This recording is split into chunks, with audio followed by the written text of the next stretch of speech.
Nakita ko to kanina sa post ni Attorney Topacio.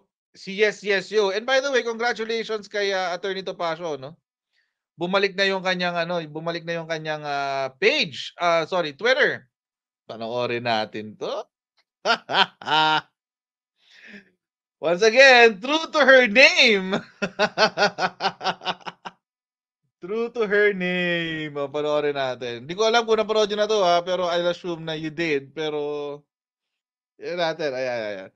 By the way, mga kutsero, kung nakakaintindi po kayo ng Ilonggo, paki-translate naman po kasi ako po hindi ako nakakaintindi ng Ilonggo eh. So, paki-translate naman yung mga ganap kasi hindi ko na, medyo lost ako sa mga ganap dito eh. So, panoorin natin.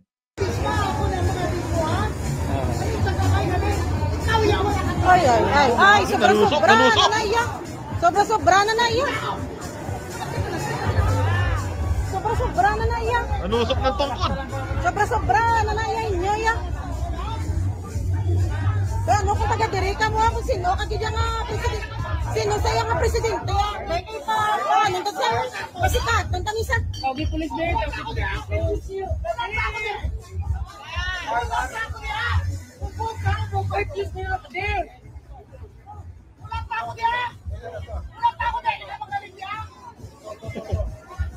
Hindi kami di magaling na, hindi man nila diya. Hindi ko alam kung ano nangyayari dito pero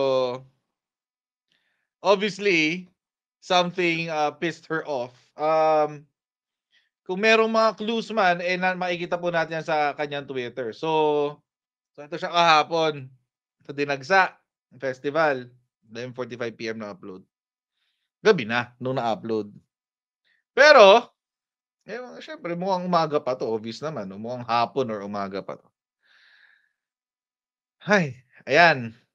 So mukhang sa mga kabataan naman nakapaligid sa kanya, siya lang yung wala masyadong face paint. Okay lang, wala masyadong pintura. It is okay lang kasi senior na siya eh, 'di ba? Makikipaglaro ka pa ba diyan? Baka mamaya pag natulak mo lang ng medyo malakas yan, magbayad ka pa ng pang hip replacement niya. 'Di ba? Wag na. Wag na patulan yan. But apparently, pinost niya to. Dinagsa, fiesta, okay. Pero, wag kayong manghipo at mangbugbog. Galit na galit ako kahapon sa bumugbog ng pamangkin ko. Next year, may scooter na ako. Hindi ko get yung scooter. Para saan yung scooter? Hindi ko gets to next year may scooter na ako. Para saan yung scooter? Galit na galit daw siya. But, so apparently, dito may mga clues kung ano yung nangyari. So someone made hipo and made bugbog. Someone, nang daw ng hipo at ng bugbog. Tapos, ang binugbog yung kanyang pamangkin. Okay, so, pero yung post niya is walang context to. Hindi natin alam kung ano nangyari. Basta may nang hipo at may nang bugbog. Hindi natin alam kung sino yung nang hipo, pero sigurado tayo, ang binugbog yung pamangkin ni Rowena Buangzon. Tapos meron pang isa, ayan. Sabi pa niya, ito, tingnan nyo itong mga hindi taga-Cadiz. Makifiesta pero paglasing violent na. This man attempted to attack me. Pinigilan ng mga kasama niya. Iho de fruta, nagsorry pero naangisi ang lasing. Wait! Ang sabi ni Buangzon, this man attempted to attack me. Pinigilan ng mga kasama niya. So siya daw yung inaatake. Baka namamalikmata lang tayo. Ang totoo talaga, si kuya yun ang aatake. Tingnan lang natin. Ulitin lang natin.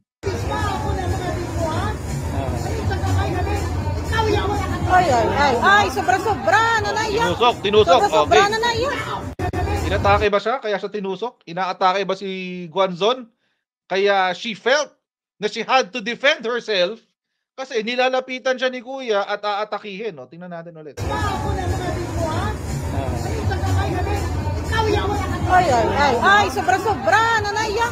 Sobra-sobra na iya. Sobra-sobra na iya. Sobra-sobra na iya inyo ya. Hindi naman siya inaatake. Ano kung taga-direka mo ako sino kagidya nga presidente. Sino saya nga Tinusok ulit. presidente ya? May ipa, ano Pasikat, ang tanisa. Tawag yung pulis din. Hindi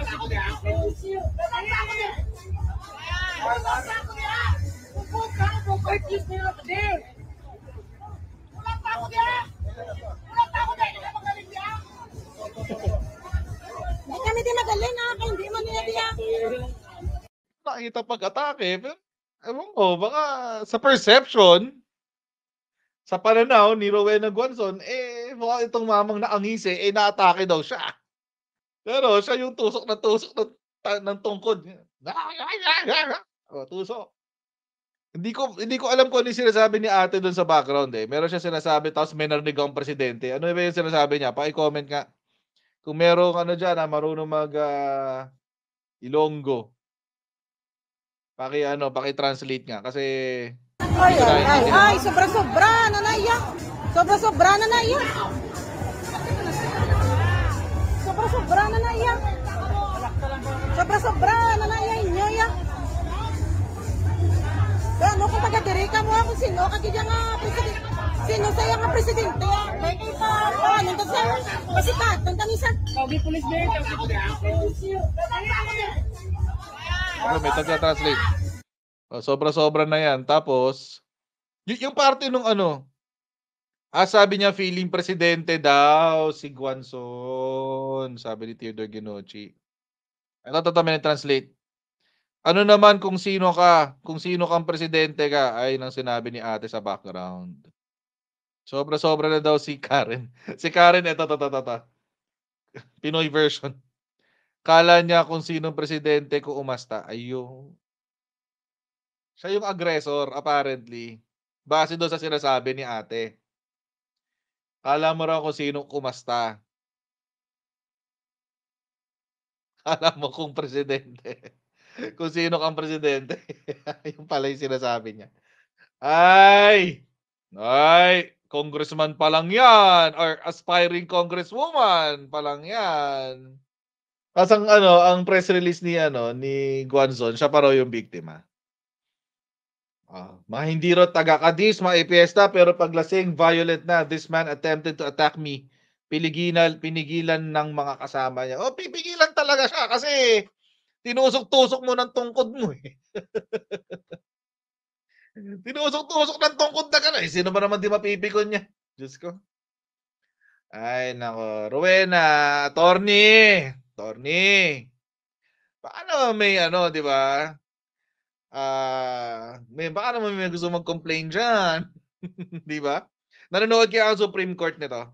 Ay, IBP. Integrated Bar of the Philippines. Kamusta naman tayo dyan? IBP, ano ba? Supreme Court, motu proprio. Ito, si Attorney Larry. Alala nyo yung nangyari sa kanya, tsaka yung writer ng si Raisa Robles. Di ba? Merong nag-viral na video na nagmumura siya. Pero taken out of context yun kasi private message yun na sinend niya privately kay Raisa Robles. Tapos si Raisa Robles, siya yung naglabas, siya yung nag-leak. Tapos pinalabas niya na ipinost down ni Attorney Larry Gadon. Motu proprio, suspended si Attorney Larry. Naalala niyo yun? Ano yun panahon ng kampanya yun Motu proprio, ibig sabihin, walang complain. Walang nag-file ng complaint, walang nag-file. Suspended si Attorney Larry Gadon. Sino ang nag-file? Supreme Court mismo. Sila. Ito kaya, gagalawang Supreme Court dito.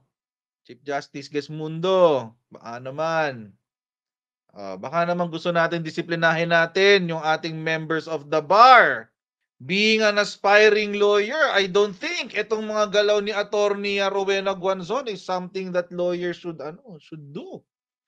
Pinag-aaralan ko pa naman ngayon yung legal and judicial ethics. Oh my God. Sabi membership in the bar is in the category of a mandate of public service of the highest order. Wow! Ganda-ganda naman ng mandato ng pagiging abogado, no?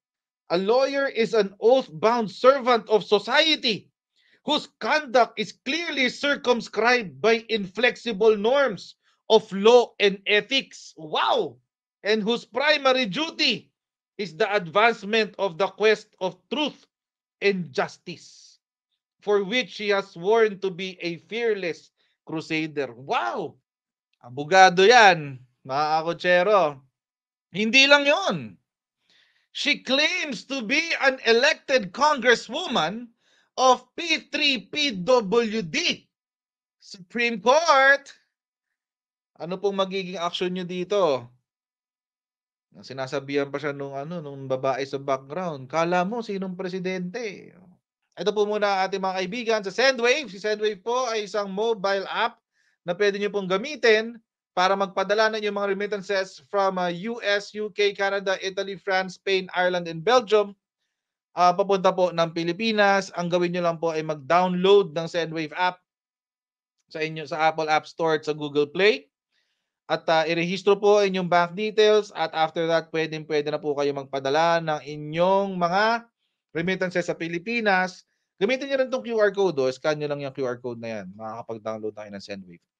And sa una nyo pong padala, mga kakotsero, ay gamitin nyo naman yung promo code ko na Coach Jared. Paggamit naman po.